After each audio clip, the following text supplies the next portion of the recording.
Okay, well, let's go ahead and get started. First off, thanks so much for joining us. My name is Cass Hardy, and I work for the National Park Service. And I'm a part of a team within the National Park Service called Scaling Up. We're focused on large landscape conservation.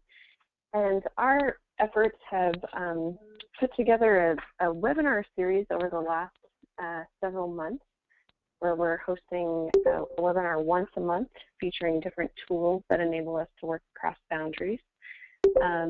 And our webinars are open to both NPS employees as well as all of our partners.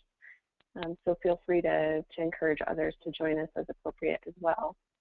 As we get started here, if you can put your phone on mute, that would help us with audio, certainly for our presenter and everyone listening in. We'd be grateful for that. And then just a couple of quick housekeeping items. We are recording the webinar, so if you happen to have to either drop off or if you know someone who would benefit from listening in to this webinar, feel free to encourage them to check that out. We'll put a couple of links where you can find the recording in our chat box. Which, if you haven't found our chat box, we do have a little function that should be on your right-hand side of the screen. We'll plug in some URLs as the presentation is ongoing, but feel free to ask questions in there too, and we'll be sure to catch up with those following the presentation. So with that said, I'd like to introduce our guest speaker this month, is Tom Olliff with the Landscape Conservation Cooperative out of the Great Northern. And Tom's going to run through about a 20 to 25 minute presentation, and then we'll open it up for any questions following the presentation. So with that said, Tom, I'll hand it over to you, and we'll go ahead and get started. Great, thanks, Cass, and hope everybody can hear me. I want to say thanks to my co-authors, Amanda Babson, Bill Monahan, Dave Theobald, Kat, Janet Chakir, and Stanton Inamoto. We originally put this slideshow together for a George Wright presentation. I've substantially changed it for today, but just wanted to acknowledge that a lot of people really contributed to this. And I really appreciate the opportunity to talk to the Scaling Up initiative, because the LCCs have had mixed reviews in the NPS, and I think that's been based on mixed results. But I will say that with my experience with LCCs over the last 5 years, I see LCCs as having matured, or at least some of them, and whether we're in a good place, I think, to be a tool that can help parks to scale up. So with that, I'll get started. Why I think we should address, why we're even thinking about working at larger scales, working across boundaries, and probably the easiest answer is that the Park Service thinks it's important, and it's supported by a lot of science. In fact, scaling up is one of the 36 most important tasks going into the 21st century, or the second century of our existence, according to the call of action. And Cass and Elaine and a lot of folks have done a lot of work to build a toolbox to help us work at larger landscapes. Our management policies from 2006, Section 1.6 talks about cooperative conservation beyond park boundaries, and we'll seek opportunities to advance conservation partnerships. If you go to the Scaling Up toolbox, there's a section of authorities that kind of fleshes this out quite a bit more, so I won't really talk about it too much today. But we're already, by policy, are asked to scale up. And finally, I think, there is what I'll call the specter of revisiting Leopold, which is, fundamentally changes the way we've been thinking about resource management.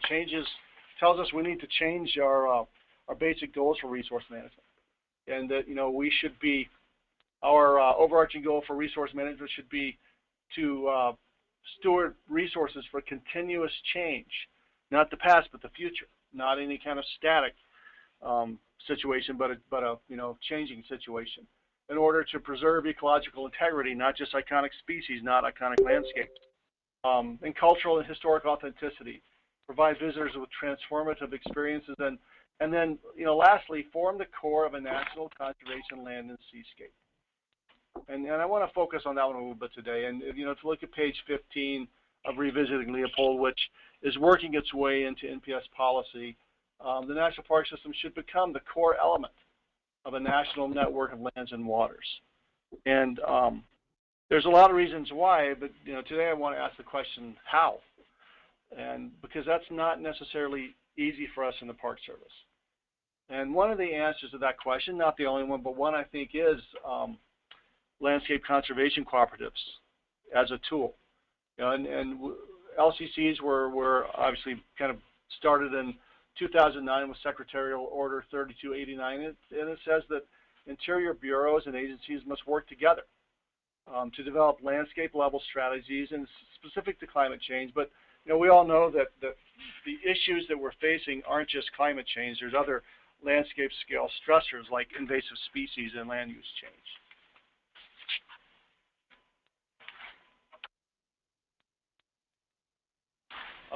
You know, the LCCs were designed as a seamless network to work across boundaries, jurisdictional boundaries, geographic boundaries, as applied conservation science partnerships, fundamental units of planning and adaptive science that inform conservation actions on the ground. And finally, as a national and international network of land, water, and wildlife and cultural resource managers and interested public and private organizations. And the National Park Service is already involved in LCCs. We have 4 positions that are liaisons with LCCs, or you know, I'm a co-coordinator of the Great Northern up here in the, you know, Wyoming up through BC and British Columbia. Stanton Inamoto is with the Pacific Islands Climate Change Cooperative. He's the liaison for the Park Service. Janet Shakir down in the South Atlantic, and Amanda Babson up in the North Atlantic. And we have NPS staff that are either on the steering committee or technical team of 1, 2, 3, 4, 5, 6 or so other LCCs. So if you have questions about LCCs or what your local LCC is doing, in many places you have people you can go to talk to. I want to step back a minute and just talk about what science we have that helps us understand you know, why working in larger landscapes is important to us from a conservation standpoint. And this is basically a study that's done by Bill Monahan and Dave Theobald. They looked at the protected area database of the U.S., and this is primarily the continental U.S., but they've now expanded it since I had this slide. And they asked the question, can we increase conservation effectiveness through increasing partnerships? And they limited their analysis to the 4 land management agencies, the U.S. Forest Service, Fish and Wildlife Service, BLM, National Park Service, you know, not included private lands or state lands or other jurisdictions. But it's a really interesting analysis. You know, for one thing, you can see that if you look at the 4 federal land management agencies, we're all, you know, in the top 10 of who manages the most land. So it makes sense to kind of just even think about partnerships with just our sister agencies. And then they took it a step further and they said, how could we increase conservation effectiveness by working with adjacent landowners to improve connectivity, effective conservation area, and latitudinal and elevational ranges? And so, you know, just in this is just kind of a cartoon, but you know, if you look at, say, Management Unit 1, which, say, is a Park Service unit, adjacent to Management Unit 2, if they're working independently versus whether if they're working together, you know, with no partners, they have, you know, their own areas. With one partner, they can increase their effective size, their change in relative area, you know, by the sum of their 2 areas. And Bill and Dave did this for those 4 metrics. And kind of the, you know, here's what they found. It's a little bit busy, but, you know, if you look at this graph, each of these 4 quadrants represents an agency. And let's focus on the Park Service here. You know, the solid line is how can we increase connectivity by joining our sister agencies? How can we increase size? How can we increase latitudinal range? And how can we increase elevational range? And you can see, just by working with one other agency, the Park Service can increase its connectivity by a factor of 100, and its size by a factor of about, I don't know, 75 or so. So there's a lot of potential conservation effectiveness in partnership. And you know, where can we be most effective? Again, let's just look at the Park Service and look at connectivity. And there's a lot of potential in the western states, in the western, you know, LCCs, if you will. to increase effectiveness, particularly in say connectivity. And it doesn't mean that the areas that are white don't, that they don't count, they don't matter. It's just that the areas that are colored have more potential to increase effectiveness of conservation by increasing, connectivity, size, or range in both latitude and elevation. I just want to mention a really quick comment on climate change. One of the drivers of working in larger landscapes is climate change, and this is a paper by Bill and Nick Fisickelli of the Climate Change Response Program, and as you can see, the red areas are areas that have warmed in the last 30 years compared to the last 100 years. And so 81% of the parks that were in this study, which is 289 park units, are already extremely warm, which means they're at the 95th percentile of one of 7 temperature variables in the last 30 years compared to the last 100 years. And one of the big responses to climate change is larger landscapes and increasing our connectivity. So kind of switching from the why to some case studies of the how. I'm going to start with the Great Northern because it's the landscape that I'm most familiar with and work in every day. And one of the things that happened in 2010 when the Great Northern LCC was begat was we found ourselves in a landscape that's rich in partnerships. And so our take on that was how could we come in here and add value to these partnerships, not take over, not lessen what they're doing, but celebrate what they're doing and add value to it. And so we already had a lot of partner activity, a lot of collaborative conservation, common landscape goals, and you can see that we have strong partnerships up in the crown of the continent, down in the Greater Yellowstone, Wyoming Landscape Conservation Initiative, Columbia Plateau, Blue Mountains, this area we call the Idaho-Montana or High Divide, and the Cascades, and even up into the Okanagan in Canada. Started thinking, in the last 5 years, we've made a lot of investments in these areas. Just recently, we have begun doing a 5-year retrospective of the investments and what's working. And this may take a minute, but we have an animation of where we've made investments. And it's interesting that the areas that pop out in blue are the areas that we think of as these highly functioning landscapes. And they're highly functioning not because we made investments there. We've made investments there because they're highly functioning. And there's 3 of them. There's this crown of the continent area. There's this High Divide, which is between Wyoming and central Idaho wilderness. And there's the Columbia Basin in Washington. What we found is that these landscapes are highly functioning because they have a landscape vision, they have leadership, they engage multiple landowners and jurisdictions. The collaborative sees itself as a part of a larger network, and they have a collaborative conservation delivery mechanism. And that's what makes them really highly functioning. I just want to talk about one of those really quickly. The 3 are vastly different. The crown of the continent is fairly protected federal lands, and so their big issue is to maintain ecological integrity and restore connectivity, mainly because of road intrusions and railroad intrusions. The High Divide is, the area between Yellowstone and the central Idaho wilderness, primarily ranch lands, and so they have high conservation potential, but they have some pinch points. And then this area in the Columbia Basin is kind of out on its own, is primarily crop lands, so they're really working on restoring connectivity out there. Let's just talk about, I apologize, this isn't the clearest slide in the world. I got it from a PDF and then blew it up, but I think you can see what's going on here. This High Divide Collaborative is trying to work between, trying to connect the Greater Yellowstone National Park with the central Idaho wilderness, the Frank Church and the River of No Return wilderness.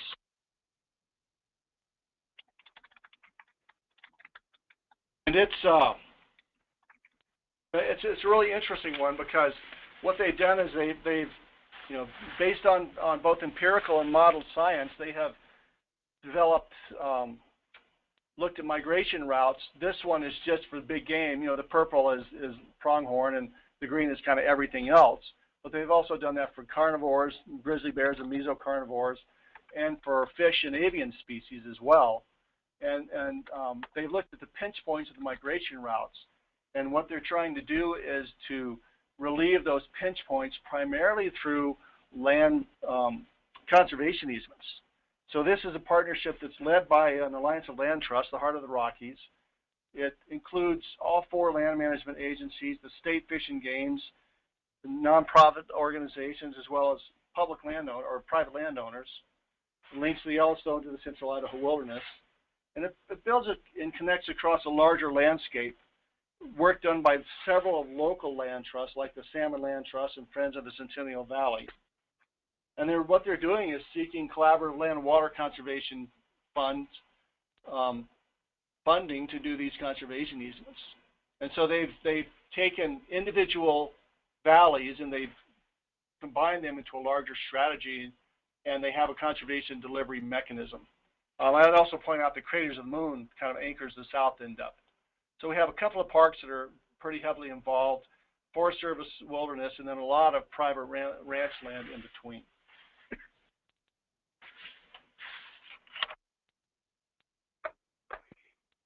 We in the Great Northern are also trying to build a connectivity strategy for the entire 287 million acres of the Great Northern. It's a project that several people are on our advisory team thought was the most important thing we could be doing right now.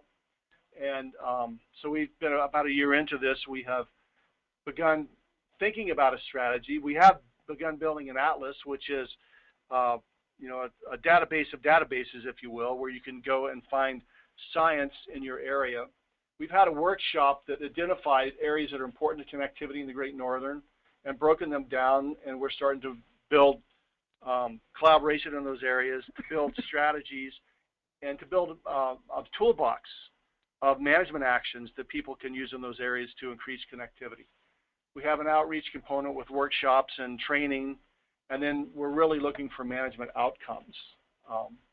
And we're about a year, like I say, about a year into the project. I think it'll be about a 3-year project before we end up with an actual strategy, but it will connect all of these, you know, what appears to be, you know, discontinuous areas on the map into a kind of a greater strategy for the whole Great Northern LCC.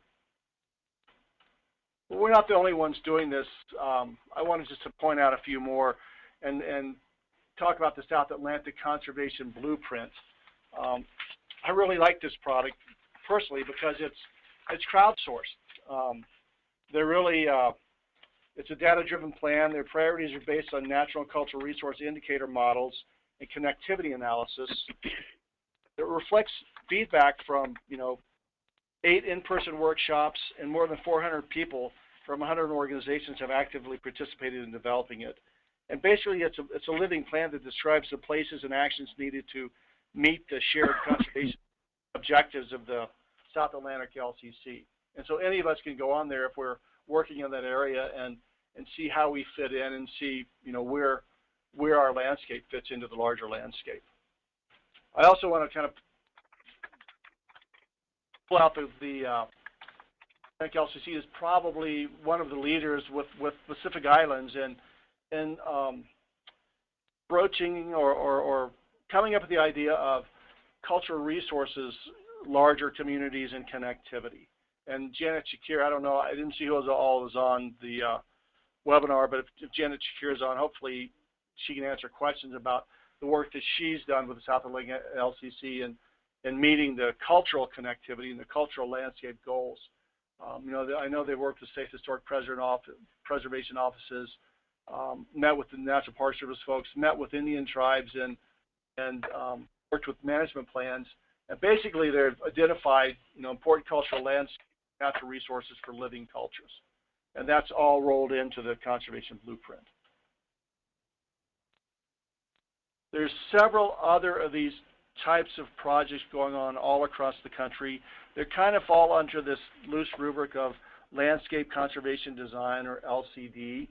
And there's some going up in the Northeast with the North Atlantic LCC. one for sports fish conservation up in the upper Midwest and Great Lakes LCC, Central Valley of California with the California LCC.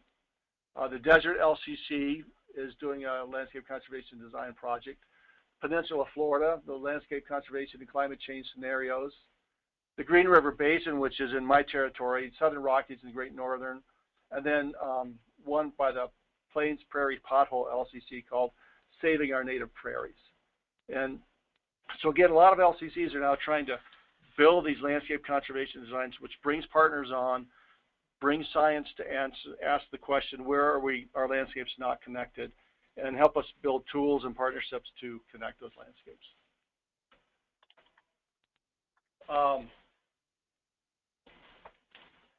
Few ideas of why LCCs might be a pretty good opportunity for NPS units to create a network of conservation lands. You know, it's a WASO promoted collaborative partnership. Obviously, DOI has set it up. You know, very similar goals to NPS policy, scaling up and revisiting Leopold. NPS staff's already involved, but LCCs could certainly benefit from more involvement from the NPS. Conservation potential from engaging this type of partnership is noteworthy, and by engaging with LCCs, NPS could at least in part become part of a core of conservation lands. I'd also, I don't want to overlook the conservation leadership role of the National Park Service. You know, parks have profiles like no other federal lands. And when I say the park, people listen. Strong focus on and expertise and affiliation with cultural resources.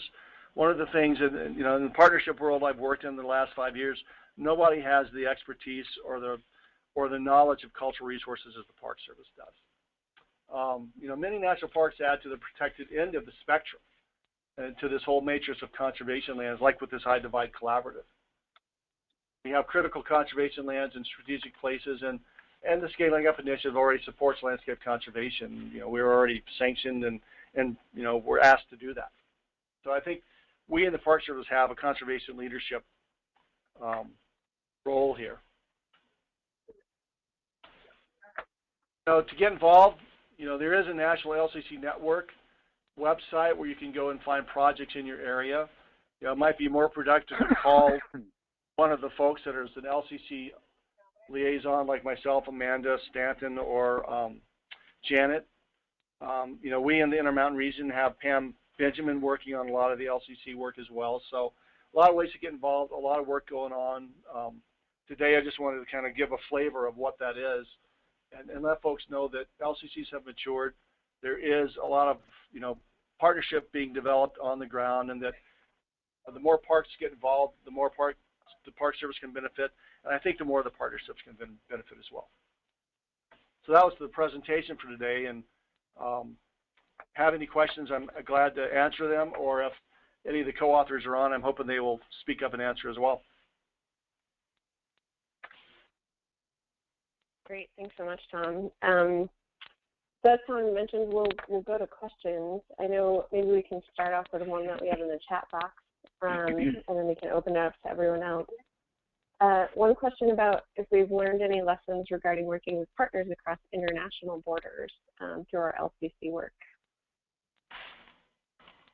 I can somewhat address that, because we in the Great Northern have been working with both BC and Alberta. And here's the first lesson that we learned was that one should not draw lines across international borders without consulting the other party. That was fairly offensive to the folks at first. But you know, the other, you know, once we got past that and began talking with one another, we found a lot of things in common. One of the biggest issues we have is data compatibility across borders. You know, Canada, primarily driven by the provinces, has quite a bit of data. You know, the U.S. has quite a bit of data. It's not necessarily compatible. To get it to work together, one has to go through quite a few machinations. Dave Theobald and Bill Monahan have been working with us on some of that, and you know, that's probably been the biggest thing. I guess the other big thing is understanding the difference between Canada and the U.S. as far as roles and responsibilities. In the U.S., there's a large federal presence, at least in the West, a lot of federal laws and regulations. In Canada, it's really strongly provincial based, and that can, that's quite different than we have in the U.S. So there's a few lessons there. There may be other folks that have something to add too. I see Mary Riddle's on. Mary, you've worked with Canada a lot.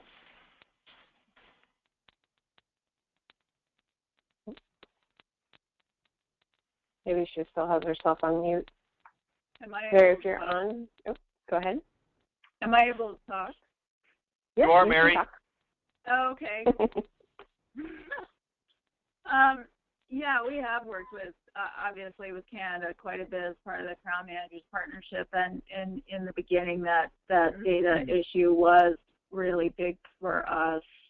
That's been one of our big and early successes, is being able to match the data across the boundaries. But that, the LCC that Tom is speaking, the Great Northern, is much bigger than just the Crown. So that is still a big issue. The other issue is traveling internationally is not. Just to go to a meeting, 10 miles across the border is pretty tough. I know. I think you solved that locally in Glacier, but for a regional person, it's pretty tough. It's interesting. Yeah, Tom, we have another question in the chat box about who developed the organizational structure of the LCCs and continues sort of in that coordination role. Sure. I guess in the future of the LCCs. Yeah, it's interesting. The organizational structure of the LCCs, the boundaries were based on both on ecoregions and bird conservation areas, and there was sort of a loose guidance as to how each LCC would stand up a steering committee, and it really depended on who was in charge of the LCC as to how that steering committee got stood up. In the Great Northern, we had Steve Girton, the regional director of the Fish and Wildlife Service, and John Wessels, regional director of the Park Service, and they felt very strongly that it ought to be open to all, that it ought to be a wide open collaboration. And so our governor's document reflects that, and we have a lot of partners. Other LCCs were built on existing partnerships, like the Peninsula of Florida and the Hawaiian Islands, or the Pacific Islands LCC, and some were built in kind of narrow partnerships. I'd say the Great Basin falls into that. And so each LCC was, obviously DO 3289 kind of put the parameters on. More guidance came out from the Fish and Wildlife Service, and the USGS working together, which the Fish and Wildlife Service is the primary agency that the funding comes through for LCCs. It's not the only one, but it's the primary one. And then each LCC really stood up under its own direction with whoever was in charge of the region, or whoever was the lead or co-lead for it. And that continues to this day. I mean, we're re-examining our steering committee and the role of our steering committee right now after 5 years, and revisiting our governance document to make sure we have all the right partners on board. And I'm sure all the LCCs are doing some form or fashion of that.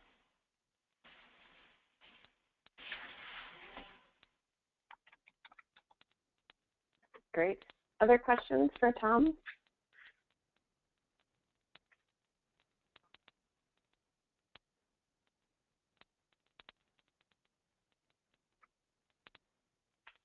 Okay, while we're waiting for maybe people to dream up some other questions, I have plugged in a couple of links into that chat box if you haven't seen them quite yet. One goes to the Scaling Up Toolkit that Tom referred to in a couple of the slides, and the second link goes to our sort of new presence on the Practitioners Network for Large Landscape Conservation, which is a entity out of Montana that's bringing together all practitioners on large landscape conservation. So the Park Service has a new set of pages there where you can learn about some of our case studies, as well as information on upcoming webinars, as well as the recording.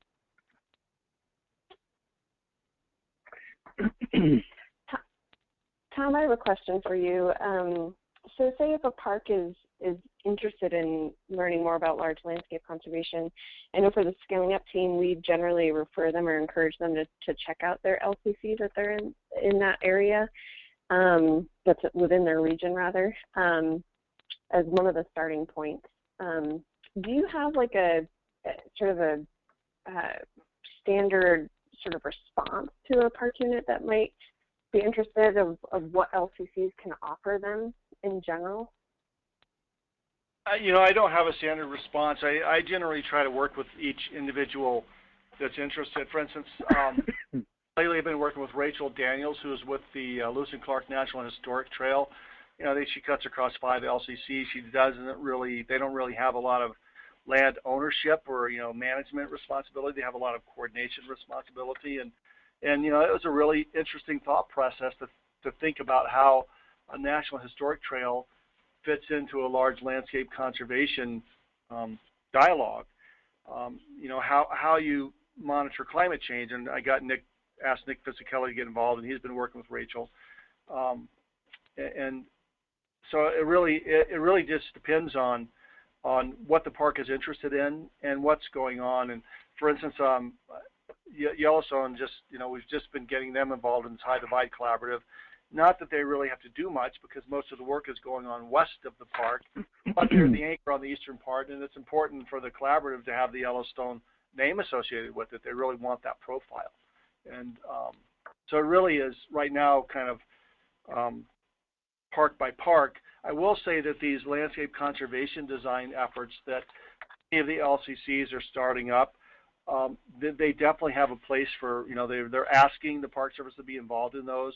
They're asking, you know, either people from the I&M program or from Parks or from the regional office to be on steering committees and to get the right people involved. So it may be that you know, some areas are going to be calling parks more often. For instance, the Green River Basin LCD project, Pam and I are working on contacting parks and who, you know, what parks are have critical lands to the connectivity project there.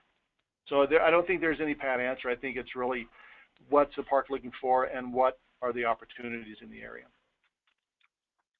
So you almost have to talk to somebody. Sure.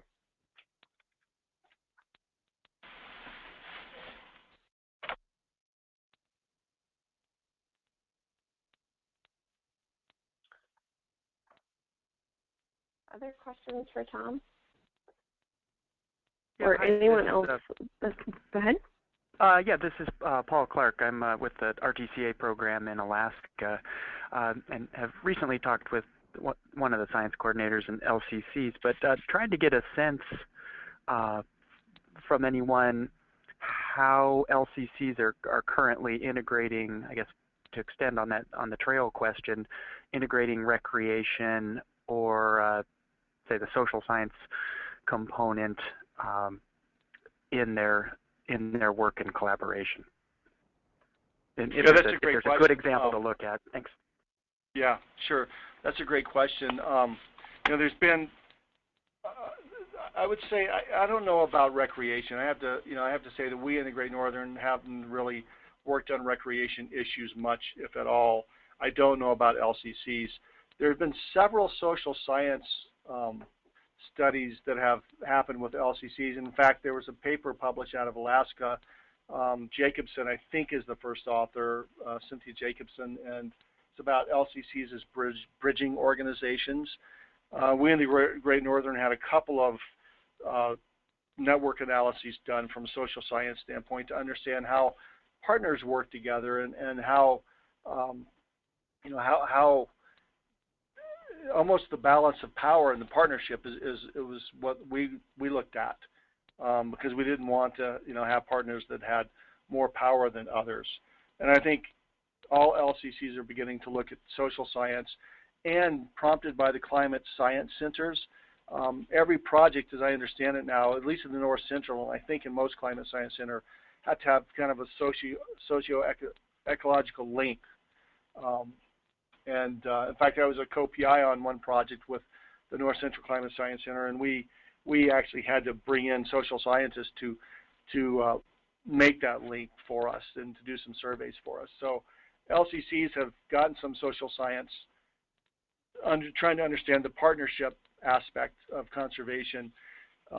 Climate science centers are actually requiring social science, and somebody else can speak up that maybe works with CSCs more than I do, but as I understand it, they're requiring social science as part of each of their projects now as a linked socio-ecological system. And I don't know if Nick or Patrick or Kat, somebody with a climate change response program knows more about that than I do.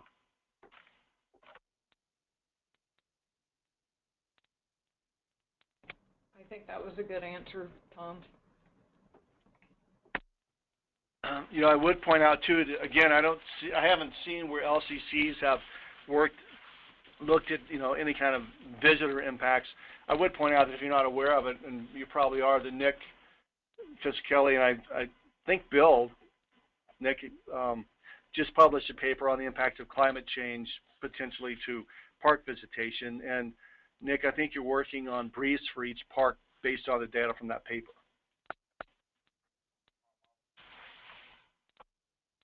Hi, Tom. Can you hear me? Yeah, I can, barely. Yes, exactly. Thanks, Tom, on mentioning the visitation study. And there are briefs for 340 of the parks in the National Park System.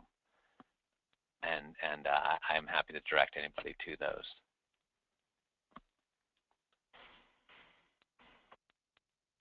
So yeah, in my experience, LCCs have not really dealt with visitor questions much. Most agencies don't have visitor questions. Park Service seems to be the one that does, except in a few special places. Mm-hmm.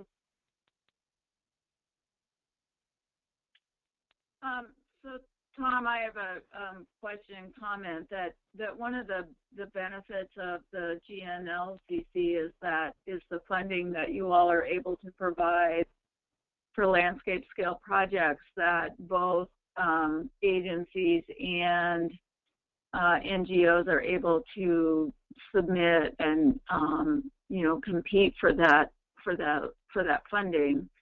So so I think speaking to that might be helpful for some of the people on the call, as well as do other LCCs do that, or is that unique to the GNLCC? And if there are others doing it, do you know of any examples?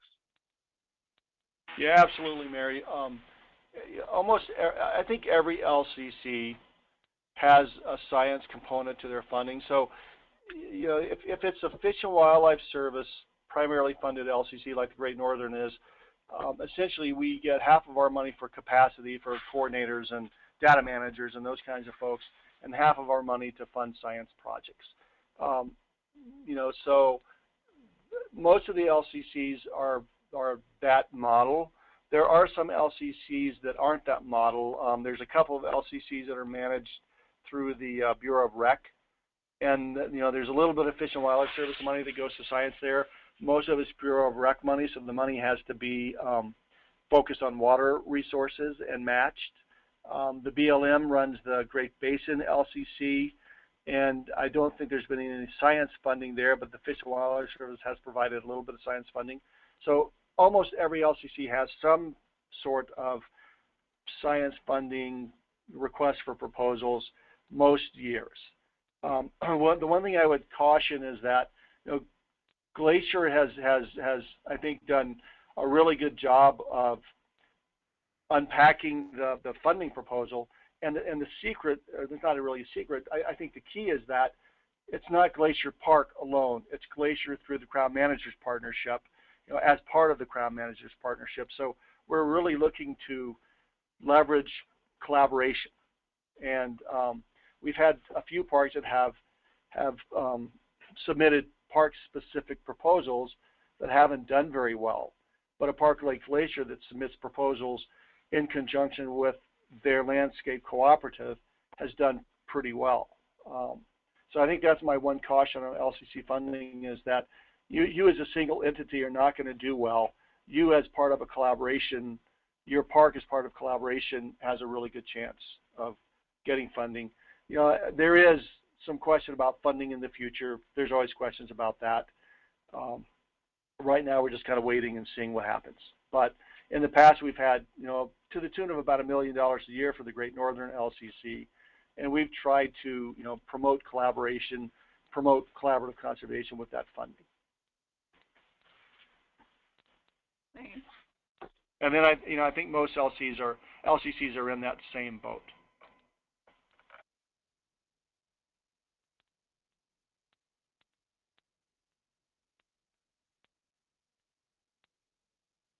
Great. And Tom, I think we may have time for maybe one more question if anyone has any remaining thoughts or comments that they'd like to share. I'll just share that I'm glad I didn't use the crown as my example today, Mary. I didn't know you were going to be on the call, so it's always good not to use an example where somebody on the phone knows more about it than you do.